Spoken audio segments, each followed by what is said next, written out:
پوری رات فون پر لمبی لمبی گفتگو کریں گے، پورا دن واٹس ایپ فیس بک پر چیٹنگ آن، یہ دل والے امیجز سینڈ کیے جا رہے ہیں، رومانٹک اسٹیٹس لگائے جا رہے ہیں، اور معاملات صرف یہاں تک محدود نہیں، باقاعدہ ملاقاتیں بھی جاری رکھی ہوئی ہیں، نظروں سے نظریں ملائی جا رہی ہیں، تحفے تحائف دیے جا رہے ہیں، ایک دوسرے سے پیار کی قسمیں اور پیار کے وعدے کیے جا رہے ہیں۔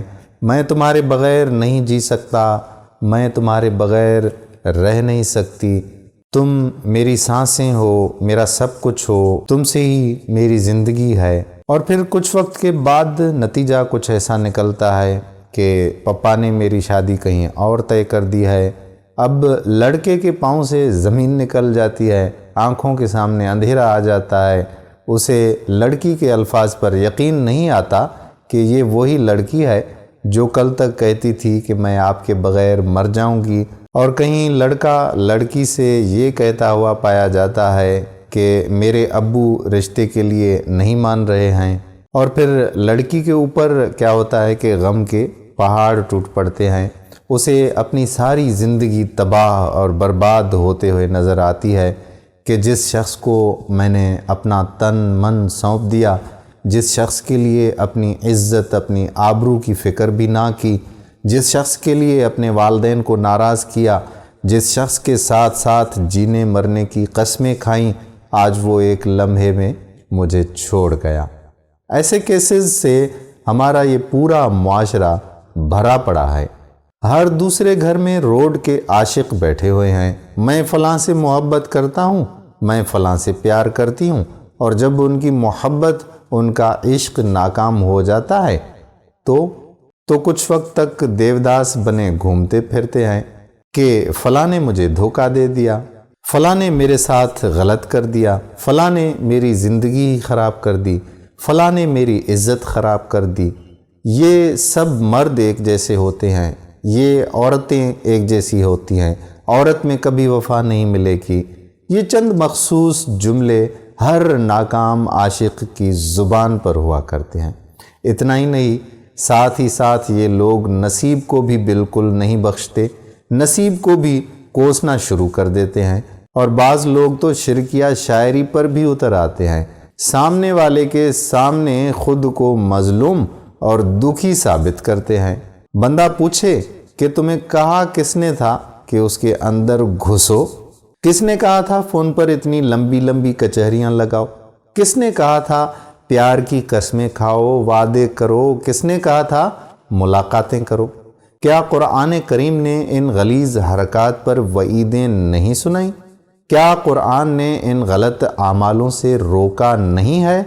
کیا قرآن نے سنگین نتائج سے آگاہ نہیں کیا ہمیں؟ کیا رسول اللہ صلی اللہ علیہ وآلہ وسلم نے حیا اور پاک دامنی پر فضائل نہیں بتائے ہمیں؟ کیا تمہارے والدین ان معاملات پر تم سے ناراض نہیں ہوتے تھے؟ بے شک قرآن تمہیں غیر محرم تعلق سے روکتا رہا، تم نہیں روکے۔ قرآن تمہیں عزت والی زندگی کے طریقے بتاتا رہا، تم نے منہ پھیر لیا۔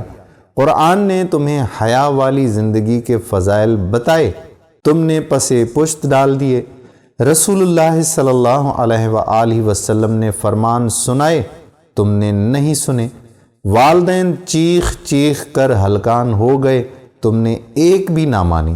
سینکڑوں واقعات تمہارے سامنے رونما ہوئے، تم نے ان سے سبق ہی نہ سیکھا۔ تم مسلسل اپنی نفسانی خواہشات کی پیروی میں مصروف رہے، تم مسلسل اپنی منمانی میں مصروف رہے، تم مسلسل بے حیائی اور بے شرمی میں مصروف رہے، تم مسلسل والدین کی نافرمانی میں مصروف رہے، اور آج جب نتیجہ نکل کر سامنے آیا ہے تو خود کو مظلوم بنائے پیش کرتے ہو، نصیب کو کوستے ہو، تمام مردوں کو ایک جیسا مانتی ہو، اور تمام عورتوں کو تم بے وفا کہتے ہو۔ رونا بند کر دو، تسلیم کرو کہ یہ سب تمہارے اپنے کیے کا نتیجہ ہے۔ تمہیں سمجھانے کے لیے درجنوں آیات اتری ہوئی ہیں، سینکڑوں احادیث موجود ہیں، لیکن تم نے سب سے منہ پھیر کر بے شرمی اور بے حیائی کے پیکر بنے رہے۔ تم نے اپنی حقیقی بیوی کی محبت کسی اور پر نچھاور کر دی، تم نے اپنے حقیقی شوہر کا پیار کسی اور کے ساتھ بانٹ دیا، اور ان سب کا نتیجہ یہ نکلا کہ تم خوبصورت زندگی تو دور کی بات ہے، خوبصورت زندگی کے تصور سے بھی محروم ہو چکے ہو۔ کہنے کا مقصد صرف اتنا ہے کہ عقل مند شخص وہ ہے جو اپنی عزت اور اپنی حیا، اپنی پاک دامنی، اپنی محبت، اپنا پیار اپنے نکاح والے ساتھی کے لیے بچا کر رکھے۔ یہ غیر محرم سے تعلق 100% دنیا اور آخرت کی تباہی ہے۔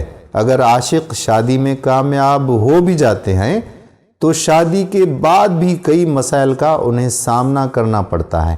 اس بنا پر یہ ہوتا ہے کہ شادی سے پہلے دونوں رابطے میں تھے، اس بنا پر یہ ہوتا ہے کہ شادی سے پہلے دونوں رابطے اور ملاقاتیں کر چکے ہوتے ہیں، وہ برکت ہی ان میں سے ختم ہو جاتی ہے۔ آپ کورٹ میں جا کر دیکھیں تو صحیح کہ 70% طلاق کے جو کیسز ہیں وہ عشقیہ جوڑوں کے موجود ہیں۔ شادی ہمیشہ ان لوگوں کی کامیاب ہوتی ہے جو حیا اور شرم والے ہوتے ہیں۔ یہ غیر محرم سے عشق اور تعلق تمہیں کہیں کا نہیں چھوڑتا، اس لیے رک جائیں، اپنے آپ کو روک لیں، اپنے ماحول کو بہتر بنانے کی کوشش کریں۔